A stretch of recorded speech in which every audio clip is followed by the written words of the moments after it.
welcome to Wine Library TV. I am your host, Gary Vaynerchuk, and this is The Thunder Show, aka WLTV. And we are going to be talking about Rhone Rangers. What are Rhone Rangers, may ask?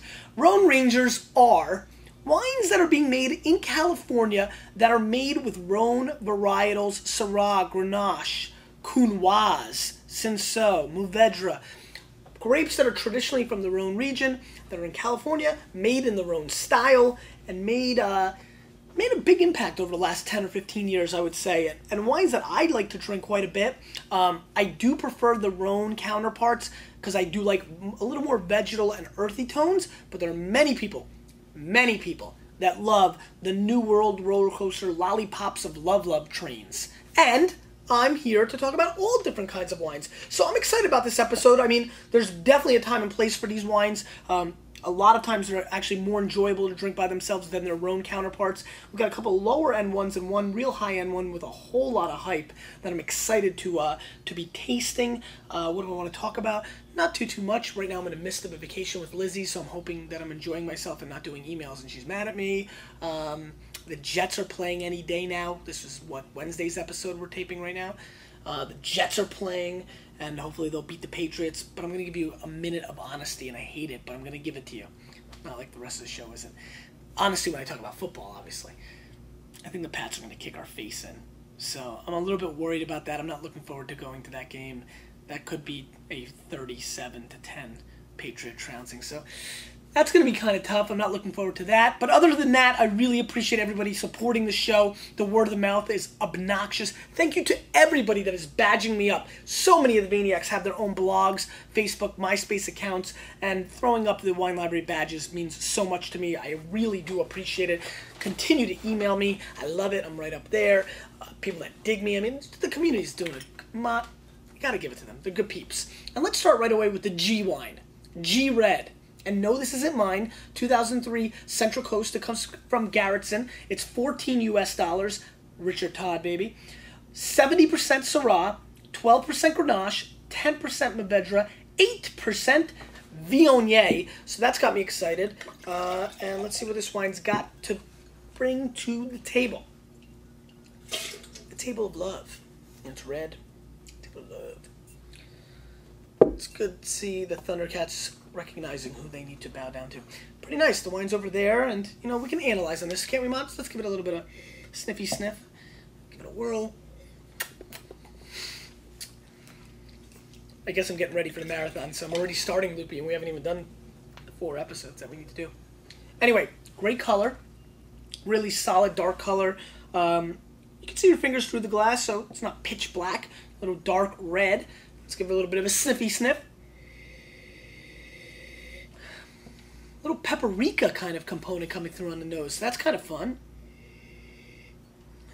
There is a little bit of a toxic New Jersey armpit action going on in this nose, so that's going to turn some people off. Yeah, it's a little like, you know, it's not like Poopy or Minori, but it's like, you know, the Turnpike, or do you think it is? I mean, it's like probably just a mix of the toxins. And so this is a little Jersey, and that makes it kind of cozy. Let's give it a whirl.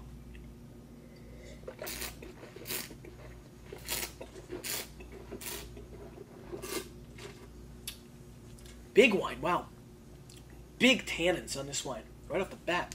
$14 wine bringing this kind of tannin structure. 14% alcohol content. Good mouthfeel, good structure. Really luscious. The tannins are very bitter. That's bothering me. Very green, almost cucumber-esque, but bitter cucumbers. Not like a pickle. Those I like. Those are different.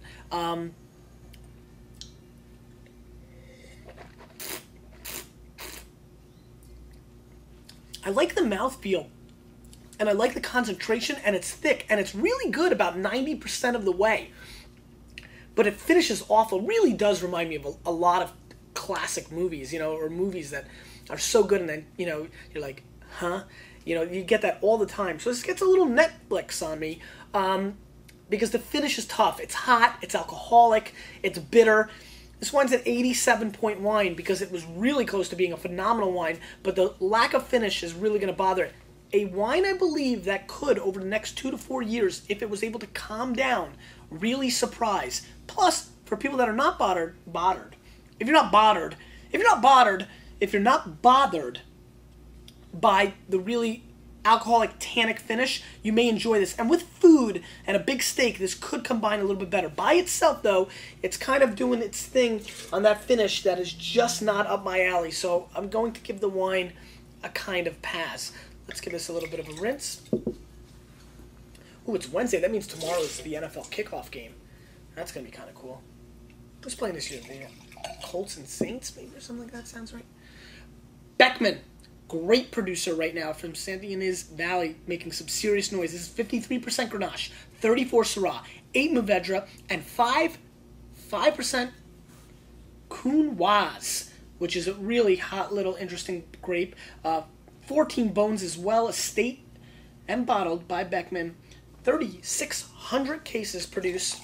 Cuvee is a grape I love a lot. It's a sneaky little grape. Come on, where are you going? A little worried about something? The radio, huh? It's picking it up? The fans don't want to listen to little Kanye West? Little Kanye. Pretty color as well. Let's give a little bit of sniffy sniff. Some dark color as well. This is a little bit more traditional on the nose to what I expect out of the Rhone region, so it's nice to see. Definitely some nice little kind of spiciness going on. I get a little bit of a barley-esque kind of component coming through on the nose, which I like quite a bit. I get some dirty rocks in here as well, which I'm definitely down for. A little green pepper and some beautiful radish kind of components coming through on the nose, which I'm really feeling. And some blackberry, some black jam. Nice nose. Let's give it a whirl.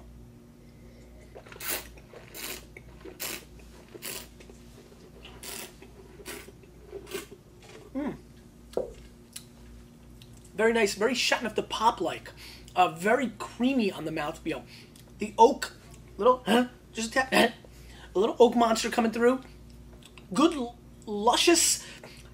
I always like talking about that venison and leather component. It's going on here. I'm thinking a little bit of pine tar action. Little George Brett in this wine. Speaking of Brett, it's also got a little bit.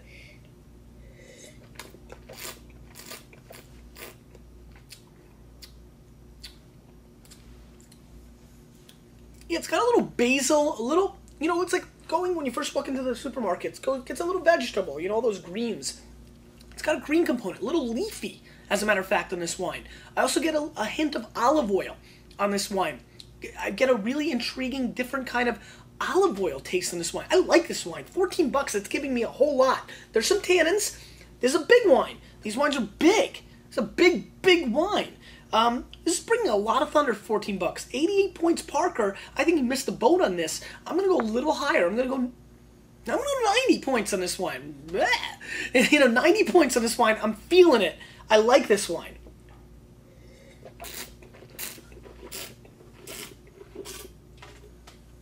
Little New World and a little dry on the finish, but a lot going on in the mouthfeel. A very complex wine. You got to bring a little bit of this to the table to enjoy this wine, and I think most of you, if you're watching this, you've got a lot of this. And so I'm feeling this wine. Blackberries, very fruity. Well, I like this. It's a cheese wine, too.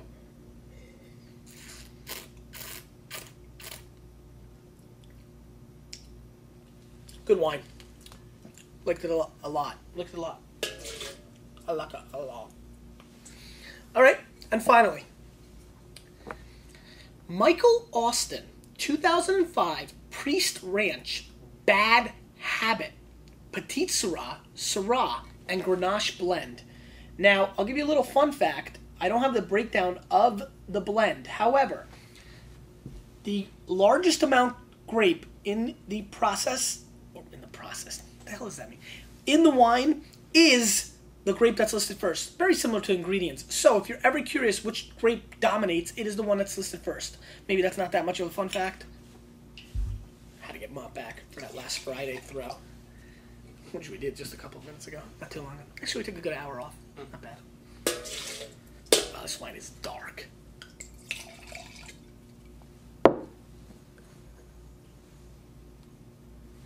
This wine is dark, definitely much, much darker than the rest. It gets a little Darth Vader on us. Yeah, there is no fingers in this view. Let's give it a little bit of a sniffy sniff. This wine has a lot of hype out of the West Coast in Cali. A lot of people I respect quite a bit are really enjoying this wine, telling me I got to check it out, try it, check it out, try it. So here we are, we're doing it. 36 bones. It's coming across Australian-esque. Definitely lollipops and sugar plums. A lot of roller coaster coming through on this wine. Very lavish, very fruit-forward is what I mean. You know, just when I refer to lollipops and candy, it means it's very candy-esque, very sweet. You get some sugar components. I'm getting a little bit of raspberry pie in here with a whole lump of, just put a big crap load of Splenda on top of that raspberry pie. That's what this wine smells like. Let's give it a little bit of a whirly whirl and a tasty taste, shall we?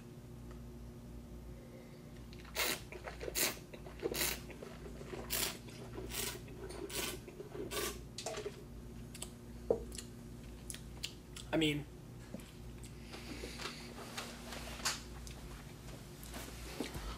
old world fans, please leave. You know, I get sad to keep yelling at the old world fans to leave, but we are in a new world wine revolution. I think we're starting to get out of it actually a little bit, but we're clearly still in the midst of it. This wine is licorice on steroids. I mean, it's like you shot some licorice and Twizzlers actually came to life and started beating your ass. I mean, this is scaring the crap out of me. I'm sorry to use ass and crap in the same sentence, but you can see where I'm going with it. I mean, this wine is completely over-the-top roller coaster action. Can I buy this for $15 US in an Australian wine? Yes, I can. So why would I spend $36 for a California version of this wine? Action in a bottle. Please give me a pass with 7 Z's. Let's go 84 points in this wine. I do not see the merits in this wine. This is flabby. Anybody, and I love when people have fruit bombs and try to proclaim that they're complex as well. Show me. I don't taste it. I don't feel it at all. Mid palate, somewhat hollow. One dominant taste of like cherry Coca-Cola.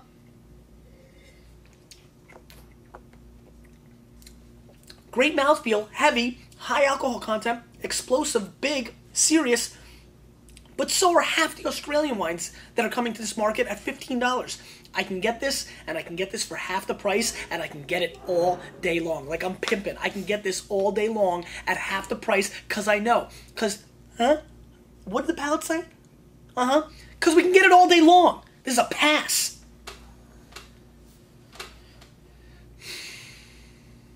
I just don't understand why people are continuously making massive fruit bomb wines at this price point when there's so many alternatives in the world and the consumers are going to find out, especially when I'm yelling and screaming about it, to get the same flavor profile. I just don't understand. I can't even say flavor profile. I had that.